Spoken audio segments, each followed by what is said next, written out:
అందరికీ మరణాత. పిల్లరా, నిబంధన అను అంశంపై పలు విషయములు గత వారం మనం ప్రస్తావించుకున్న వారమై ఉన్నాం. దేవుడు ఆదాముతో నిబంధన చేశాడు. ఆ నిబంధన చాలా స్వల్ప నిబంధన. ఆ నిబంధన ఏమనగా, ఈ చెట్ల ఫలములన్నీ నీవు భుజించవచ్చు, కానీ ఒకే ఒక్క చెట్టు ఫలము నీవు భుజింపకూడదు, అంతే. పిల్లరా, సాతానుడు ఆ ఒక్క నిబంధననే ఉల్లంఘించుటకు ఆదామును అవ్వమ్మను ప్రేరేపించుట మనము చూస్తూ ఉన్నాం. ఇది చాలా విచారం. ఆ చిన్న నిబంధననే మానవుడు గైకొనలేకపోయాడు, కాపాడుకొనలేకపోయాడు. ఆ నిబంధనకు ఆదాము వారసుడు కాలేపోయాడు. ఆ యొక్క నిబంధన ఉల్లంఘించటను బట్టి దేవునితో సహవాసమును ఆదాము కోల్పోయాడు. దేవుడు మరలా తానే నూతన నిబంధన అక్కడికక్కడే ఏర్పరచి ఆదాము యొక్క పాపమును గొర్రె పిల్ల మీద మోపి ఆదామునకు అక్కడికక్కడే పాప పరిహారము గావించి కచ్చడములు తొలగించి దేవుడే ఆదాము అవ్వలకు గొర్రెల చర్మములు తోళ్లను వస్త్రముగా కప్పిట మనం చూస్తూ ఉన్నాం. ఆ గొర్రె తోలు ఎప్పుడైతే దేవుడు చూస్తూ ఉన్నారో, ఆదాము యొక్క పాపము ప్రాయశ్చిత్తమైన సంగతి ఆ చర్మపు చొక్కాయి దేవునికి జ్ఞాపకము చేస్తూ ఉంది. ఇక మానవుడు పాపి కాదు. మానవుని యొక్క పాపము కప్పబడినది. ఇంకోసారి వివరంగా గ్రహించుకుందాం, ధ్యానం చేసుకుందాం. మహిమతో కప్పబడిన మానవుని యొక్క రూపం మంటి రూపముగా మారినట్లు మనం చూస్తూ ఉన్నాం. ఆదాము చుట్టూ మహిమ ప్రకాశిస్తూ ఉంది కాబట్టి ఆదాముకు ఇక సిగ్గు లేదు. ఆదాము చుట్టూ ఆవరించిన మహిమ ఆదాము కోల్పోయినందున దేవుడు ఆది దంపతుల యొక్క దిశములను కప్పు నిమిత్తము చర్మపు చొక్కాయిలు చేసి వారిని కప్పారు. ఒక మాట చెప్పి ముందుకెళ్తాను. యేసుక్రీస్తు ప్రభు కాలం వరకు పాపములు కప్పబడ్డాయే కానీ పాపములకు ప్రాయశ్చిత్తము కలగలేదు. గొర్రెలు, మేకలు, పశువులు, దూడలు ఇవన్నీ కూడా మానవ పాపమును కప్పిపుచ్చాయి, కవర్ చేశాయి, కప్పిపుచ్చాయి. కానీ యేసుక్రీస్తు ప్రభు అయితే పాపమును కప్పిపుచ్చలేదు, కానీ తన స్వీయ రక్తము ద్వారా ఆయన పాపమును తొలగించి వేశారు, పరిహారము చేసి వేశారు. అందుచేత యేసుక్రీస్తు ప్రభు చేసింది ప్రాయశ్చిత్తము, రెమిషన్. కాబట్టి మనం మాలిన్యం కప్పిపుచ్చవచ్చు, మాలిన్యం తొలగించి వేయవచ్చు. పిల్లరా, కప్పిపుచ్చుట వేరు, శుద్ధి చెయ్యుట వేరు. పసిబిడ్డ తెలియక పాడు చేసుకున్నప్పుడు కప్పుతారు తల్లులు, శుద్ధి చేయటానికి వీలు లేనప్పుడు. తరువాత శుద్ధి చేయ వీలున్నప్పుడు చక్కగా శుభ్రం చేస్తారు. ఈ గొర్రెలు, మేకలు పాపాన్ని కప్పిని, తాత్కాలికంగా పాపాన్ని అవి దాచిపెట్టిని. కానీ యేసుక్రీస్తు ప్రభు అయితే పాపమును తన స్వీయ రక్తము ద్వారా తొలగించి వేసి ప్రాయశ్చిత్తము చేసినట్లు గ్రహిస్తూ ఉన్నాం. హెబ్రీ పత్రిక 8వ అధ్యాయం 6వ వచనం. హెబ్రీ 8:6. ఈయనైతే ఇప్పుడు మరి ఎక్కువైన వాగ్దానములను బట్టి నియమింపబడిన మరి ఎక్కువైన నిబంధనకు మధ్యవర్తి అయి ఉన్నాడు కనుక మరి శ్రేష్టమైన సేవాకత్వమును పొంది ఉన్నాడు. పిల్లరా, అబ్రహాము యొక్క నిబంధన ఒక విధమైన నిబంధన. అబ్రహాముతో దేవుడు చేసిన నిబంధన, అబ్రహాము బాధలో ఉన్నప్పుడు, దుఃఖములో ఉన్నప్పుడు, కృంగి ఉన్నప్పుడు, కృషించి ఉన్నప్పుడు, కుమిలిపోయి ఉన్నప్పుడు దేవుడు చేసిన నిబంధన. వినండి, దైవజనుడు దేవదాసయ్య గారు మనం తెలియచేసిన మాట, బాధాకాలము, గట్టిగా చెప్పండి, బోధాకాలం. బాధలందు బోధ చెయ్యు నాదుడు నీ నాదుడు.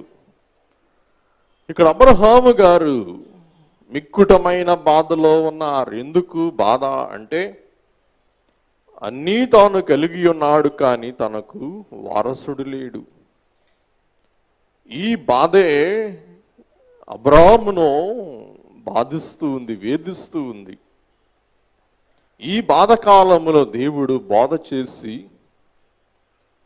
దేవుడు ఒక ప్రమాణము చేసి, ఈ బోధ నాకు ఎలాగూ తెలుస్తుంది, ఈ బోధకు రుజువేంటి అని అబ్రహాం అడిగినప్పుడు దేవుడు రుజువు చూపించాడు. ఆ రుజువు పోయిన వారం మనం ధ్యానించుకున్నాం. పశువులను వధించమని దేవుడు పశువుల మధ్య గుండా వెళ్ళి, అబ్రహామా, నీ గనుక నేను బిడ్డలనివ్వకపోతే ఆ పశువులు ఎలాగైతే వధింపబడ్డాయో నువ్వు నన్ను వధించి. అంటే నా నిబంధన అంత నిశ్చయమైనది, నిన్ను వధించను నేను. ఎందుకంటే నేను నీకు ప్రమాణం చేస్తున్నా, నువ్వు నాకు ప్రమాణం చేయటానికి నేను దేవుణ్ణి. అందుచేత నేనే నీకు ప్రమాణము చేసి నీకు నేను ఇస్తూ ఉన్న హామీ, అభయం ఏంటంటే, నేను గనక ఆ మాట నెరవేర్చకపోతే నన్ను నీవు వధించవచ్చు, నా రక్తము నీవు చిందించవచ్చు. పిల్లరా, ఇక్కడ మనం గ్రహించవలసిన ఒక అంశం, ఆ యొక్క ఖండముల మధ్య దాటి వెళ్ళిన ఆ యొక్క అగ్ని జ్వాల అనే మాట మోషే గారు అక్కడ రాస్తూ ఉన్నారు. ఆదికాండం 15వ అధ్యాయం 17వ వచనం. మరియు ప్రొద్దుగుంకి కటిక చీకటి పడినప్పుడు రాజుచున్న పొయ్యియు అగ్ని జ్వాలయును కనబడి ఆ ఖండముల మధ్య నడిచిపోయెను. ఏంటి ఈ అగ్ని జ్వాల? ఏంటి ఆ అగ్ని జ్వాలయే యేసుక్రీస్తు ప్రభువు. ఇది ఎలాగు మీరు చెప్పగలరు? ఇది ఎలాగు నిదర్శనం? హెబ్రీ పత్రిక 12వ అధ్యాయం 29వ వచనం. ఏలయనగా మన దేవుడు దహించు అగ్ని అయి ఉన్నాడు. మన దేవుడు దహించు అగ్ని అయి ఉన్నాడు. అక్కడ ప్రమాణము చేసిన ఆ అగ్ని జ్వాల యెహోవా దూత. యెహోవా దూత ఎవరంటే యేసుక్రీస్తు ప్రభువు. యేసుక్రీస్తు ప్రభువే ఆ ఖండముల మధ్య పొగరాజుచున్న పొయ్యిగాను, అలాగుననే అగ్ని జ్వాలగాను దాటి వెళ్ళినట్లు మనం చూస్తూ ఉన్నాం. మరికొన్ని రెఫరెన్స్లు మాత్రం చెప్తాను, రాసుకోండి, టైం లేదు. నిర్గమాకాండం 3 2. అలాగే నిర్గమాకాండం 19, 9, 19, 16, 19, 18, అలాగే 20, 18. ఇవి ఈ అగ్ని జ్వాలకు సంబంధించిన కొన్ని రెఫరెన్స్లు అని మనం చూస్తూ ఉన్నాం. అలాగుననే పిల్లరా, దేవుడు ఏమి సెలవిస్తూ ఉన్నారంటే, ఆదామా, నేను నీకు స్వాస్థ్యమో, నేను నీకు కేడెమో, నేను నీకు దుర్గమో. యెహోవాను తమ దేవునిగా గల జనులు ధన్యులు. అందుకే ప్రభు అంటూ ఉన్నారు, లూకాసు వార్త 12వ అధ్యాయము 15వ వచనం, మరియు ఆయన వారితో, మీరు ఏ విధమైన లోభమునకు ఎడమియ్యక జాగ్రత్త పడుడి. ఒకని కలిమి విస్తరించుట వాని జీవనకు మూలము కాదన్ను. ఒకని కలిమి విస్తరించుట వాని జీవమునకు మూలము కాదనెను. ఇంకోసారి అర్థమయ్యేలా చదువుకుందాం. మరియు యేసు వారితో, మీరు ఏ విధమైన లోభమునకు ఎడమియ్యక అంటే అవకాశమియ్యక, మీ జీవితములలో లోభమునకు అవకాశం ఇవ్వవద్దండి. ఒకని కలిమి విస్తరించుట వాని జీవమునకు మూలము కాదనెను. ఈ లోకములో, ఈ కాలములో మనము చూస్తే ప్రతి వారి యొక్క గురి, బరి, ప్రతి వారి యొక్క ఆశ, అభిలాష డబ్బు, డబ్బు, డబ్బు, డబ్బు, డబ్బు. మాట్లాడితే డబ్బు, చెయ్యి పట్టుకుంటే డబ్బు, చూస్తే డబ్బు, కళ్ళు మూసుకుంటే డబ్బు, డబ్బు. మీరు లోభమునకు తావివ్వద్దు. మీరు పిసిని గొట్టులై ఉండవద్దు. ఎందుకంటే ఒకని యొక్క కలిమి, ఒకని ధనము విస్తరించుట వాని జీవమునకు మూలము కాదనెను. ఈ లోకములో, ఈ కాలములో దుఃఖాక్రాంతులు, వేదనాక్రాంతులు, చింతాక్రాంతులు, రోగిష్ఠులు, పలు విధములైన బాధలతో, ఇబ్బందులతో సతమతమవుతూ ఉన్న వారెవరనగా ఐశ్వర్యవంతులే, ధనవంతులే. పేదవారికి ఇటువంటి ఇబ్బందులు ఉండవు, పేదవారికి అటువంటి కష్టాలు ఉండవు. పేదవారు నిశ్చింతగా దేవుడిచ్చిన దానితో జీవిస్తూ ఆనందంగా బ్రతుకుతూ ఉంటారు. కానీ ఈ లోకములో పిల్లరా, వేదన, మదన ఎవరికండి? ధనవంతులకు. ఒకని ఐశ్వర్యమో, ఒకని కలిమి, వాని జీవమునకు మూలము కాదు. ధనవంతుడు ఆనందంగా ఉంటాడు అని అనుకొనుట పిల్లరా మీ అవివేకత. దయచేసి గమనించండి. ఇవాళ ఏ ధనవంతుడు ఆనందంగా ఉన్నాడు చెప్పండి, ఒక్కని పేరు చెప్పండి. పలానా ధనవంతునికి ఏ చింత చీకు లేకుండా ప్రశాంతంగా ఉన్నాడని చెప్పండి. ఎవరూ లేరు.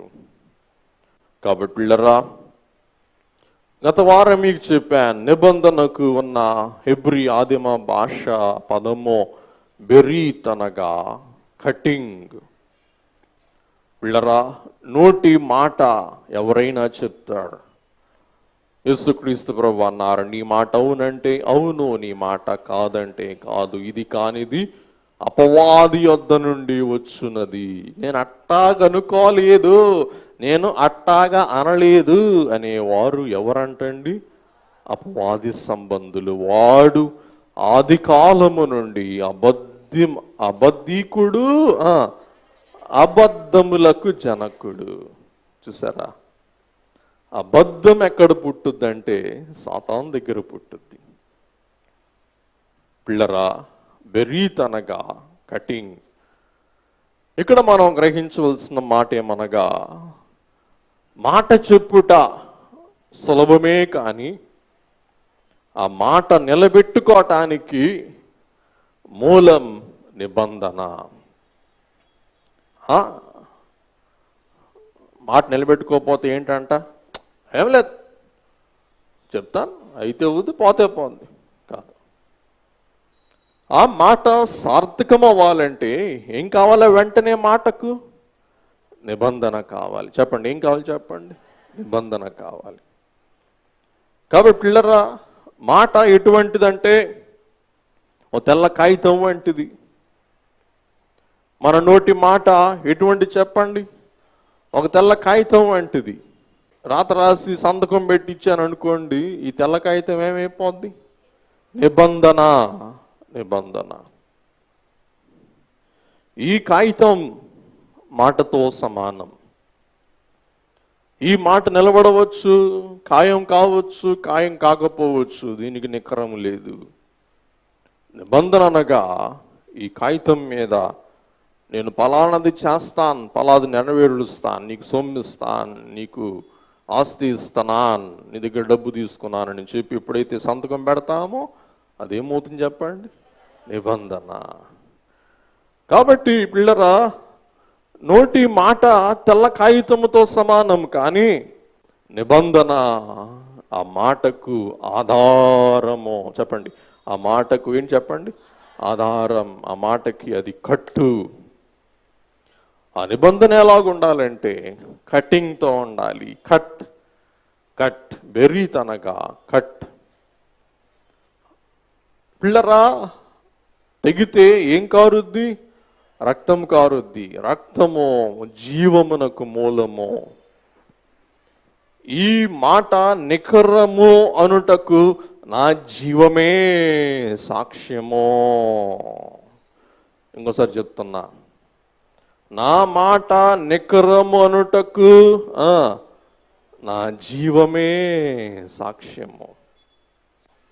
ఆ కాలములో నిబంధన చేసుకొనుటకు ఎవరినైనా కానీ రక్త సంబంధిగా స్వీకరించుటకు చేయవలసిన కార్యం ఏంటంటే పిల్లరా, మరి బైబిల్ అడ్బెట్ నిబంధన చేసుకునుట ఎలాగనగనక మనం చూస్తే, మేమిద్దరం నిబంధన చేసుకోవాలనుకోండి, ఏం చేసుకోవాలంట? కట్ చేసుకోవాలి. కటింగ్. నేను కట్ చేసుకోవాలా, ఈయన కట్ చేసుకోవాలి. కట్ చేసుకొని ఈ రక్తము ఏమవ్వాలా? కలవాలి. కలిసినప్పుడు అదేమవుతుందంటే రక్త సంబంధము. ఈ రక్త సంబంధం బట్టి ఏం ఏర్పడుతుందంటే నిబంధన ఏర్పడుతుంది. కాబట్టి పరాయి వారు ఆ రక్తమును ఎప్పుడైతే ఒలికించి ఆ రక్తము మీద వారు ప్రమాణము చేసి రక్తము కలుస్తుందో, అప్పుడు వెంటనే ఆ రక్తం ఏమవుతుందంటే రక్త నిబంధన ఏర్పడుతుంది. కూర్చోండి. తర్వాత రక్త సంబంధము కుదురుతుంది. దానినే మనం ఏమన్నాం? రక్త సంబంధము. అందరూ చెప్పండి ఒకసారి. రక్త సంబంధం. రక్తము ద్వారా కలిగిన ఒడంబడిక. ఎందుకు చెప్పానంటే యేసుక్రీస్తు ప్రభువు కూడా తన చేతిలో ఏం పెట్టుకున్నారు? గాయం పెట్టుకున్నారు. ఈ గాయముతో మన చెయ్యి ఆయన ఏం చేస్తూ ఉన్నారు? పట్టుకున్నారు. మన చేతికి గాయం ఉందా? లేదు. కానీ ఎవరి చేతికి గాయం ఉంది? యేసు ప్రభు చేతికి. ఆయన చేతితో మనల్ని పట్టుకున్నారు. మనం నిబంధన కాపాడుకోలేము, కానీ రక్తమొలికించిన యేసు ప్రభు హస్తములో ఉన్న గాయమే మనతో ఏం చేసింది? నిబంధన. అది రక్త నిబంధన. రక్త నిబంధనను బట్టి కలుగు రక్త సంబంధము. చెప్పండి, ఏం చెప్పండి? రక్త సంబంధం. ఏ సంబంధమునకైనా మూలం ఏం చెప్పండి? నిబంధన. నిబంధన. నిబంధన. పిల్లరా, ఒక పురుషుడు ఒక స్త్రీ కలిసి వెళ్తున్నారంటే వారు ఎందుకు కలిశారు? వాళ్ళు కలవటానికి ఏంటి వాళ్ళకి సంబంధం అని అడుగుతాం. వాళ్ళ అన్నా చెల్లిళ్ళా, వారు భార్యాభర్తలా, వారు ఏమవుతారు? ఏమవుతారు? నిబంధన. వారిద్దరి మధ్య నిబంధన ఏంటి? ఆ నిబంధనే వారి సంబంధాన్ని తెలియచేస్తుంది. అందుకే ఇర్మియా గ్రంథం 34వ అధ్యాయం 18వ వచనం, నా సన్నిధిని చేసిన నిబంధన మాటలు నెరవేర్చక దానిని అతిక్రమించు వారిని తాము 2 భాగములుగా కోసి వాటి మధ్య నడిచిన దూడతో సమానులుగా ఎంచుచున్నాను. కాబట్టి వారు ఒడంబడిక చేసుకుంటూ ఉన్నారండి. ఏంటి ఒడంబడిక అంటే? ఇదిగో చెయ్యి చెయ్యి కలుపుకున్నాను, ఈ నిబంధన నెరవేర్చకపోతే నా ప్రాణం నీ చేతిలో ఉంది, నీ ప్రాణం నా చేతిలో. చెప్పండి ఒకసారి, నా ప్రాణము నీ చేతిలో ఉంది, నీ ప్రాణము నా చేతిలో. ఈ నిబంధనలో ఒక మాట చెప్పి ముందుకు వెళ్ళిపోతాను, జ్ఞాపకం చేస్తాను. అబ్రహాం నిద్రపోతున్నాడు. అబ్రహాం నిద్రపోతున్నాడు కాబట్టి దేవుడు, అబ్రహామా నీ ప్రాణం తీస్తానంటే అబ్రహాం ఒప్పుకుంటాడా? చెప్పండి ఒకసారి. ఎందుకు? ఎందుకు? నేను నిబంధన చేయలేదుగా, నువ్వేగా చేసావు అంటాడు అబ్రహాం. ఇప్పుడు చెప్పండి, దేవుడు నిబంధన చేశారా? అబ్రహాముకు నిబంధన చేశారా? దేవుడు ఒక్కరే ఆ మరణము మధ్య నడిచాడు, మరణం మధ్య నడిచాడు, రక్తం మధ్య నడిచారు. మరణం మధ్య నడిచిన దూత, రక్తం మధ్య నడిచిన దూత. ఇదే సందర్భంలో ఒక చిన్న సంగతి మనం చెప్పుకొని ముందుకు వెళ్దాం. దయచేసి ప్రతి వారు పాత నిబంధన కడవరి పుస్తకం అయ్యున్న మలాకీ గ్రంథం 2వ అధ్యాయం 11, 12 వచనాలు చదివి అట్లా తీసి పెట్టుకోండి. ఇందులో ఉన్న ఒక నిబంధన మనం చూసుకొని సమయం బట్టి ముందుకు వెళ్దాం. మలాకీ 2, 11, 12 అందరూ తీసారా అండి? దయచేసి అందరూ చదవండి. యూదావారు ద్రోహులైరి, ఇశ్రాయేలుల మధ్య యెరూషలేములోనే హే క్రియలు జరుగుచున్నవి. యూదావారు యెహోవాకు ప్రియమైన పరిశుద్ధ స్థలమును అపవిత్రపరిచి అన్య దేవత పిల్లలను పెండ్లి చేసుకున్నారు. చాలు. యూదావారు యెహోవాకు ప్రియమైన పరిశుద్ధ స్థలమును అపవిత్రపరచి అన్య దేవత పిల్లలను పెళ్లి చేసుకున్నాడు. అన్య దేవత పిల్లలను పెళ్లి చేసుకున్నాడు. గమనించండి 12వ వచనం. యాకోబు సంతతి వారి డేరాల్లో నుండి మేల్కొల్పు వారిని, పలుకు వారిని, సైన్యములకు అధిపతియగు యెహోవాకు నైవేద్యము చేయువారిని యెహోవా నిర్మూలము చేయును. ఈ మాట మీకు అర్థం ఎలా నేను చదువుతా, మీరు చదివారు, నేను చదువుతాను. చూడండి ఒకసారి చదివి 2 మాటల్లో వివరిస్తాను. యాకోబు సంతతి వారి డేరాలలో నుండి, అంటే యాకోబు సంతతి డేరా నుండి దేవుడు కొందరిని తొలగించి వేస్తారంట. ఎవరు? ఒకరు మేల్కొల్పు వారిని, పలుకు వారిని, సైన్యములకు అధిపతి యెహోవా నైవేద్యము చేయువారిని యెహోవా నిర్మూలము చెయ్యును. వినండి, కొంచెం శ్రద్ధగా వినండి దయచేసి. అన్య దేవతలను వివాహము చేసుకున్న వారిని దేవుడు నిర్మూలం చేస్తారు. రెండవది, ఇక్కడ రాయబడిన మంచి మాట, మేల్కొల్పువారు, పలుకువారు, నైవేద్యం చేయువారు. ఈ ముగ్గురిని కూడా దేవుడు యాకోబు డేరాలో నుండి ఏం చేస్తారంట? తీసివేస్తారు. ఎవరు వీరు? మేల్కొల్పువారనగా ప్రవక్తలు. రెండవది, పలుకువారనగా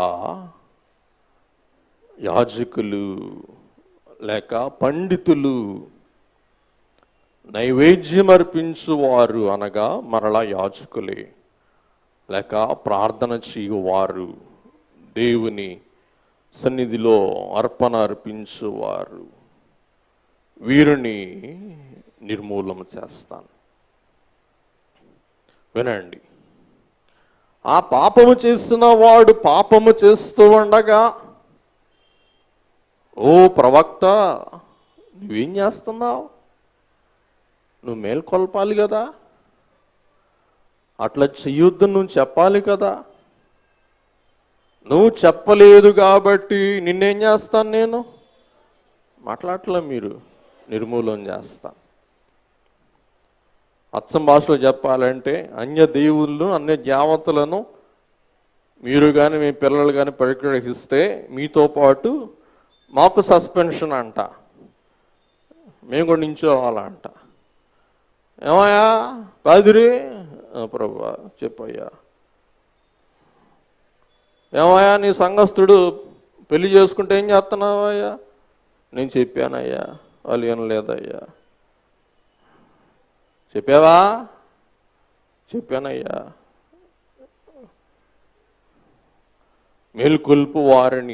మేల్కొల్పువారని ప్రవక్తలు. యాజకుని బాధ్యత మేల్కొల్పుట. కాబట్టి కాపరి బాధ్యత మేల్కొల్పుట.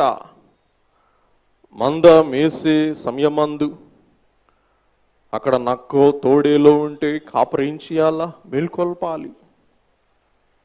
ఈ గొర్రె తప్పుదోవ వెళ్తుంది అని తెలిసినప్పుడు కాపరి ఏం చేయాలా? మేల్కొల్పాల. మేల్కొల్పిన తర్వాత కూడా ఆ గొర్రె వెళ్ళిపోతే ఎవరిది తప్పు అవుతుంది?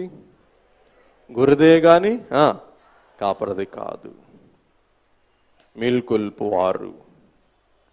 రెండవది కనుక మనం చూస్తే పలుకువారు. బోధించువారు, బోధ చెయ్యువారు. కాపరి పని బోధ చెయ్యుట, పలుకుట. దేవుని వాక్యం మేము పలకాలి, దేవుని వాక్యం మీకు వివరించాలి, దేవుని వాక్యం మీకు చెప్పాలి. పలుకుట, మేల్కొల్పుట, పలుకుట. మూడవది నైవేద్యము అర్పించుట. వీరిని యెహోవా ఏం చేస్తారంటండి? నిర్మూలన చేస్తారు.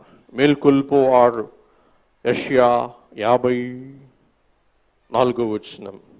అలసిన వానిని మాటల చేత ఊరడించు జ్ఞానము నాకు కలుగును. అదనమాట మేల్కొల్పుట. శిష్యునికి తగిన నోరు యెహోవా నాకు దయచేసి ఉన్నాడు. శిష్యునికి తగిన నోరు అంటే పండితుడు, ఉపాధ్యాయుడు, మాస్టర్, టీచర్. తర్వాత లూకా సువార్త 2:47.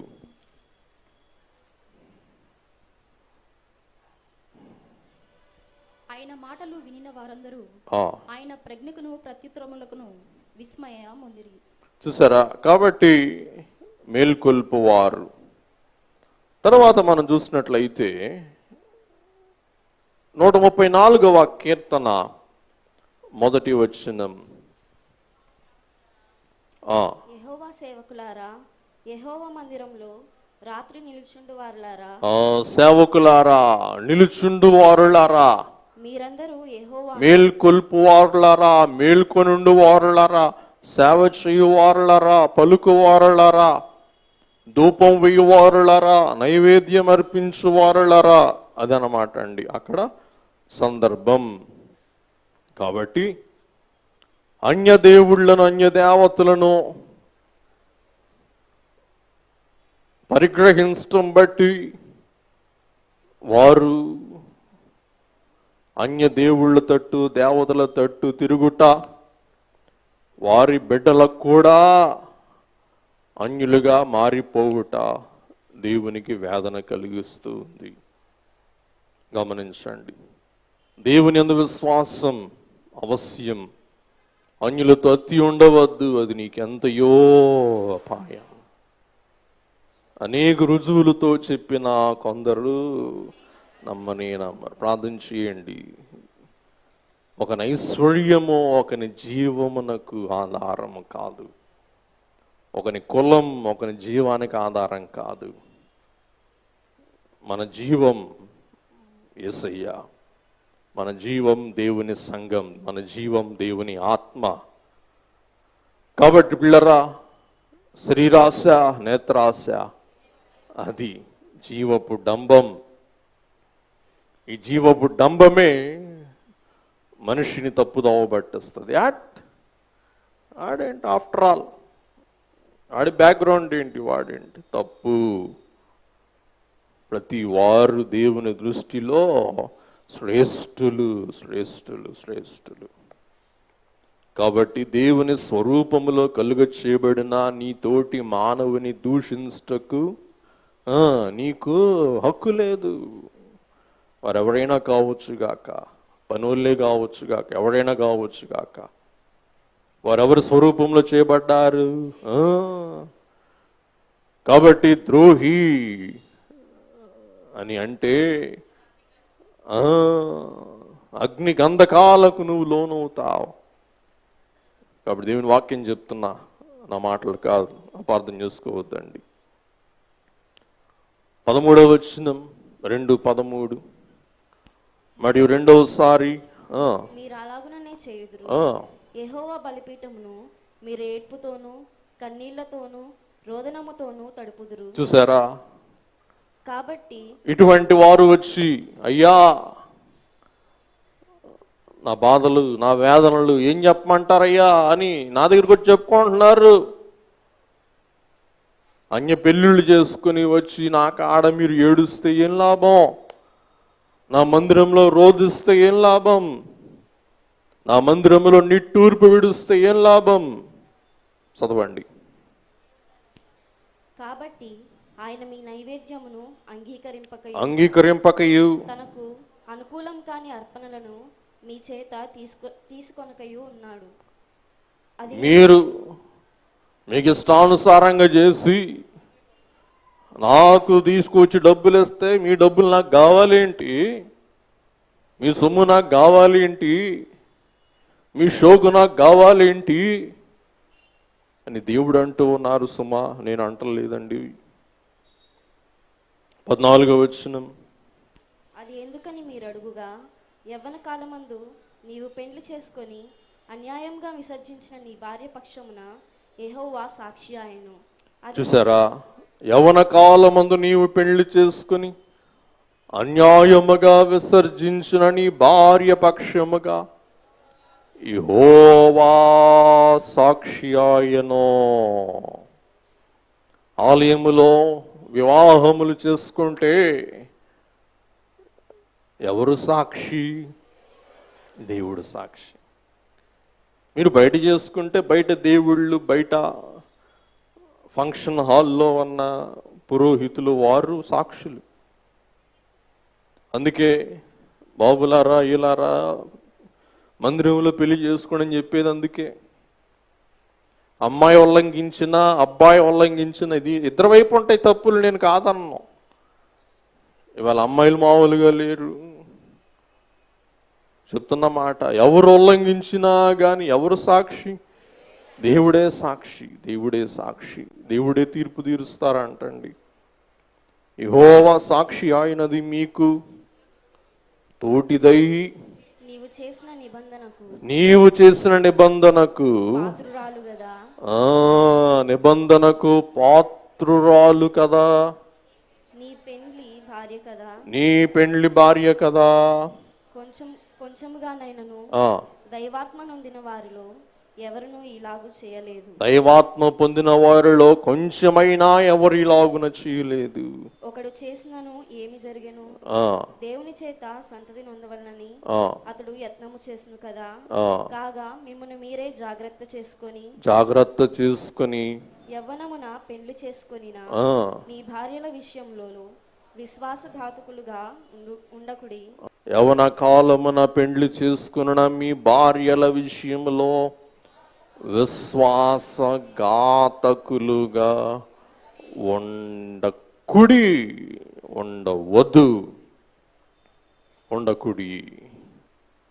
తర్వాత ఇంటికి వెళ్ళిన తర్వాత 16వ వచనం చూసుకోండి. కాబట్టి పిల్లరా, దేవుడు ఈ మాట సెలవిస్తూ ఉన్నారు. ఇందాక సాక్ష్యం అని చెప్పాను, చూసారా?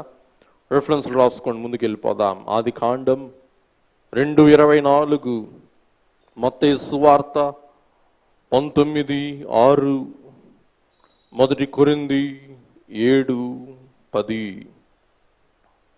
ఆది కాండం 2:24, మత్తయి 19:6, 1 కొరింథీ 7:10. సరే, ఈ అంశం వరకు చూసి ముగించుకుందాం. ఇంకొన్ని అంశాలు ఉన్నాయి, కానీ ఈ అంశంతో మనం ముగింపులోకి వెళ్దాం. రక్త సంబంధం. ఏమనుకోపాకండి, అభ్యంతరపడబాకండి, అన్నమాట చెప్తున్నా. పిల్లరా, దేవుడు ఏర్పరిచిన సంబంధం చెప్పండి ఒకసారి. ఏ సంబంధం? రక్త సంబంధం. 2 సంబంధాలు ఉన్నాయి, నీటి సంబంధం, రక్త సంబంధం. ఇక్కడ భార్యాభర్తల విషయంలో రక్త సంబంధమును బట్టి దేవుడు వారికి బంధం ఏర్పాటు చేసి నిబంధన స్థిరపరచి దేవుడు వారికి బిడ్డలను దయచేవారు ఉన్నారు. కాబట్టి బిడ్డలు కలగాలంటే భార్యాభర్తల మధ్య ఏముండాలా? రక్త సంబంధం. ఇది దేవుని సృష్టిలో దేవుడు ఏర్పాటు చేసిన క్రమము. నిబంధన లేకుండా దావీదు ఊరియా భార్యను పరిగ్రహించాడు. పుట్టిన బిడ్డ నిబంధన లేకుండా పుట్టాడు కాబట్టి చనిపోయాడు. నిబంధనతో పుట్టిన బిడ్డను దేవుడు దీవించాడు. అదే భార్య, అదే భర్త, అదే సంబంధం. మొదటి బిడ్డ విషయంలో నిబంధన లేదు, అది అక్రమ సంబంధము, అది అక్రమ రక్త సంబంధము. అందుచేత ఆ బిడ్డను దేవుడు తొలగించి వేశాడు, స్వీకరించలేదు. మలాకీలో దేవుడు చెప్పాడు, అన్య స్త్రీని పరిగ్రహించావు, ఆ బిడ్డను నేను స్వీకరించను. మళ్ళా చూడండి, దేవుని చిత్తం ఏంటబ్బా, మనకు అర్థం కాదు. ఇదే దేవుని సంకల్పం అంటే. తర్వాత అదే దావీదు, అదే బత్షెబా.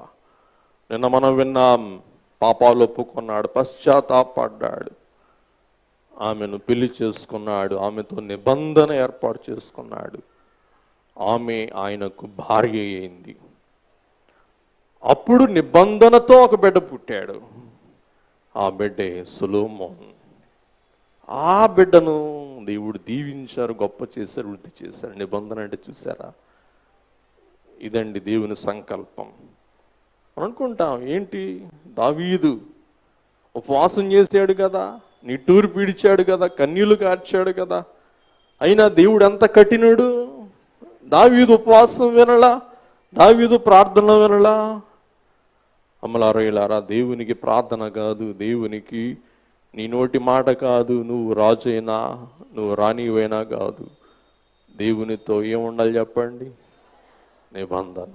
పాత నిబంధన, క్రొత్త నిబంధన. కాబట్టి నిబంధన బంధము.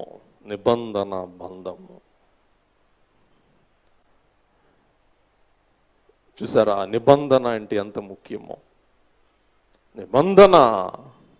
నిబంధన తరువాత రక్త నిబంధనను బట్టి బిడ్డలు. దేవుని సృష్టి, దేవుని నిర్ణయం, దేవుని సంకల్పం, దేవుని యొక్క ఉద్దేశ్యం అని మనం గ్రహింపగలుగుతున్నాం. ముగించేసుకుందాం. ఈ నిబంధన తర్వాత పిల్లరా పేరుళ్ళు. ప్రకటన గ్రంథం 2వ అధ్యాయం 17వ వచనం. సంగములతో ఆత్మ చెప్పుచున్న మాట చెవిగలవాడు వినుగాక.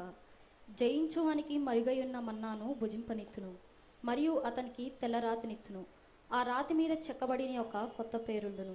పొందిన వానికే గాని అది మరి ఎవనికి తెలియదు. కొత్త పేరు, కొత్త బంధం, కొత్త పేరు. ఆ బంధమైన తర్వాత ఏం చేస్తున్నారంటే పేర్లు మార్చుకుంటూ ఉన్నారు. ఇది బైబిల్ పద్ధతి. ఇందాక మీకు చెప్పాను, వివాహం, రక్త సంబంధం, బంధం బట్టి బిడ్డలు. రెండవది కనుక మనం చూసినట్లయితే అమ్మలారయ్యలారా క్రొత్త పేరు. లోకమంతా ఇదే పద్ధతి ఆచరిస్తూ ఉన్నారు. భర్త ఇంటి పేరు భార్యకు పెడుతూ ఉన్నారు, కొత్త పేరు. ఈ భార్య ఇంటి పేరు ఎగిరిపోద్ది, ఏమొస్తుంది చెప్పండి? కొత్త ఇంటి పేరు. అలాగే దేవునిలో నిబంధన మనకు ఏర్పడినప్పుడు, ఇదిగో పాతవి గతించను, సమస్తమును నూతనమాయను. ఉదాహరణకు మీ కారో మీ బైకో మీరు పక్కన తమిళనాడుకి ట్రాన్స్ఫర్ అయ్యి వెళ్తారు. ఏం చేయాలా? ఈ బోర్డు తీయాలా, ఆ బోర్డు పెట్టాలి. నిబంధనను బట్టి కొత్త పేరు. అదే ప్రభు అంటారు, చెక్కబడిన ఒక క్రొత్త పేరుండును, పొందిన వానికే గాని అది మరి ఎవనికి తెలియదు. ముగించుకుందాం. యోహాను సువార్త 20వ అధ్యాయం 27వ వచనం. తరువాత తోమాను చూచి, నీ వ్రేలు ఇటు చాచి నా చేతులు చూడుము, నీ చెయ్యి చాచి నా ప్రక్కలో ఉంచి అవిశ్వాసివి కాక విశ్వాసివై ఉండుమనెను. రైట్, చూసారా? నీ చెయ్యి చాచి నా ప్రక్కలో ఉంచి నా చేతులు చూడుము. ఎప్పుడైతే యూదులైన వారు గాయపడిన చెయ్యి చూపించారో ఇవన్నీ జ్ఞాపకం వస్తాయి అన్నమాట. అయ్యయ్యో, నిబంధన ఉల్లంఘించానా దేవా? నీ గాయములో నా చెయ్యి పెట్టమంటున్నావా? నీ నిబంధన నేను దూరం అయిపోయానా? నేను విశ్వాసఘాతకుడనైపోయానా? నేను నీకు అభాగ్యుడనైపోయానా? నేను నీ అపాత్రుడనైపోయానా? బాబోయ్, నీ చేతిలో, నీ రక్తపు చేతిలో నా చేయి పెట్టమంటావా? బాబోయ్, నా వల్ల కాదు. నీ చేతిలో, నీ గాయపడిన చేతిలో నా చెయ్యి పెట్టి నిబంధన చేయటానికి నాకు గుండెలు లేవు అంటారన్నమాట తోమా. అందుకే తోమా భయపడిపోతున్నాడు. ఎందుకంటే ఇది సాంప్రదాయం. ఒకని చెయ్యిలో చేయి పెట్టాలంటే ఏం ఏర్పడాలా? నిబంధన. అది కాక గాయపడిన చెయ్యి. తోమా చూశాడు గాయపడిన చెయ్యి. ఈ గాయపడిన చెయ్యిలో తన చెయ్యి పెడతామంటే తనతో, యేసయ్యతో తాను ఏం చెయ్యాలా? అది నిబంధన చేసుకోవాలా. అప్పుడు తనకు గుర్తొచ్చింది, అయ్యో నిబంధన ఉల్లంఘించిన విశ్వాసఘాతకుణ్ణా అని. అప్పుడు అడుగుతాడు, అయ్యా నన్ను క్షమించు, నీ నిబంధనను నేను ఉల్లంఘించు. అన్ని గుర్తుకొచ్చినాయి. దేవుడు తనతో చేసిన నిబంధన, తను విందు ఆరగించుట, విందులో ప్రభువు చెప్పుట, మీరు నన్ను విడిచి వెళ్ళిపోతారు, అన్ని రీలు తిరిగినాయి అన్నమాట. ఇప్పుడు వెంటనే నన్ను క్షమించుము అని కోరుట మనం గ్రహింపగలుగుతున్నాం. కాబట్టి నిబంధన ఏర్పడిన తర్వాత వారు ఒక రాత్రి నిలబెడతారు. యేసు ప్రభు నిబంధనకు తన పునరుద్ధాన ఖాళీ సమాధియే ఒక ప్రతీక, ఒక మొమెంటం, ఒక చిహ్నం అయి ఉంటూ ఉన్నది. ఇదిగో మీతో నిబంధన చేసుకున్నా, మీ పాపాలు పరిహారము చేశా, మీ కొరకు మరణించా, మీ కొరకు పునరుద్ధరణుడు నేను లేచా, మీతో నేను చేసిన నిబంధన సార్థకమవుటకు ఇదిగో ఖాళీ సమాధియే ఒక నిదర్శనం. ఇదిగో ఖాళీ సిలువే ఒక నిదర్శనం. కాబట్టి పిల్లరా, ప్రభు ఇంక సిలువ మీద లేరు. ప్రభువుని సిలువ మీద మనం ఉంచకూడదు. కాబట్టి ప్రభు సిలువ, ఏ సిలువ? ఖాళీ చేసిన సిలువ. ఈ సిలువ ఆయన పునరుద్ధానమునకు, ఆయన చేసిన నిబంధనకు చెప్పండి ఒక ప్రతీక. ఒక వివాహితకు మంగళసూత్రం ఎలాగు నిబంధనకు ఒక ముంగుర్తు, ఒక చిహ్నము. ప్రతి క్రైస్తవునికి నిబంధన చిహ్నమే సిలువ. ఇదిగో నేను సిలువ మీద లేను, నా రక్తం కార్చేశాను, మీతో నిబంధన చేశాను. ఏంటి నిబంధన? నా యందు విశ్వాసం ఉంచి, నా రక్తములో కడుగుబడి, నా విందులో పాల్గొని, నా స్నానములో మీరు ఏకీవించి, నా నామం మీరు ధరిస్తే నేను మీకు మోక్ష రాజ్యము ప్రసాదిస్తాను. ఇదే ప్రభు చేసే నిబంధన. అదే మనం చదువుకున్నాం. ఇంటికి వెళ్ళిన తర్వాత మీరు చదువుకోండి. చదువుకున్న పాఠ్య భాగాలు మీరు ఒకసారి ధ్యానం చేస్తే నా మాటలు మీకు అర్థమైపోతాయి. ఇర్మియా 31 నుండి 34 నెరవేర్పు, హెబ్రీ 8:6 నుండి 14. కాబట్టి నూతన నిబంధన, ఈ మధ్యవర్తి యేసయ్య, గొప్ప మధ్యవర్తి. కాబట్టి దేవుని బిడ్డలారా, నిబంధన గురించి అనేక విషయాలు మనం ఈవేళ గ్రహించుకుందాం. ప్రభు తన రక్త నిబంధన ద్వారా మనకు రక్త విమోచన ద్వారా మనకు రక్త సంబంధం. ఈ రక్త సంబంధం మూలాన దేవుడు మనకు స్థాపించిన క్రొత్త నిబంధన. ఆ క్రొత్త నిబంధనను బట్టి మనం మొదట దేవుని కుమారులం, కుమార్తెలం. పిదప ప్రభు యొక్క వధువు అయి ఉన్నాం. పిదప ఆయన పెండ్లి కుమార్తె అయి ఉన్నాం. రక్త సంబంధము చేసుకున్న యేసయ్య ఈ రక్త సంబంధములో ఉన్న వారిని ఆయన కొనిపోవుటకు మేఘాసీనుడై వచ్చి వారై ఉన్నారు. అట్టి రక్త సంబంధమును మనం కలిగిన వారమై ఉండి, ఆయన మేఘములో వివాహము ద్వారా ఆయనతో మనం బంధం ఏర్పరచుకొని కలకాలముతో యెరూషలేమున మహిమ సౌధముతో ఆయనతో ప్రకాశింపగల ధన్యత ప్రభు మనందరికీ అనుగ్రహించును గాక. దయగల ప్రభు, కృపగల తండ్రి, నిబంధన గురించిన, సంబంధము గురించిన అనేక విషయాలు గ్రహించగల కృపా భాగ్యము, ధన్యత మాకు దయచేసిన దేవా మీకు స్తోత్రములు. ఈ వాక్యం విని విడిచిపెట్టు వారమై ఉండక దేవా నీ వాక్యమును గైకొని నీ వాక్యానుసారముగా జీవించి దేవా నూరంతుల పంటగా మేము వర్ధులగల ధన్యత నీ వాక్యం బట్టి మా అందరికి అనుగ్రహించమని యేసు నామమున వేడుకొని ప్రార్థిస్తున్నాం మా పరమా తండ్రి.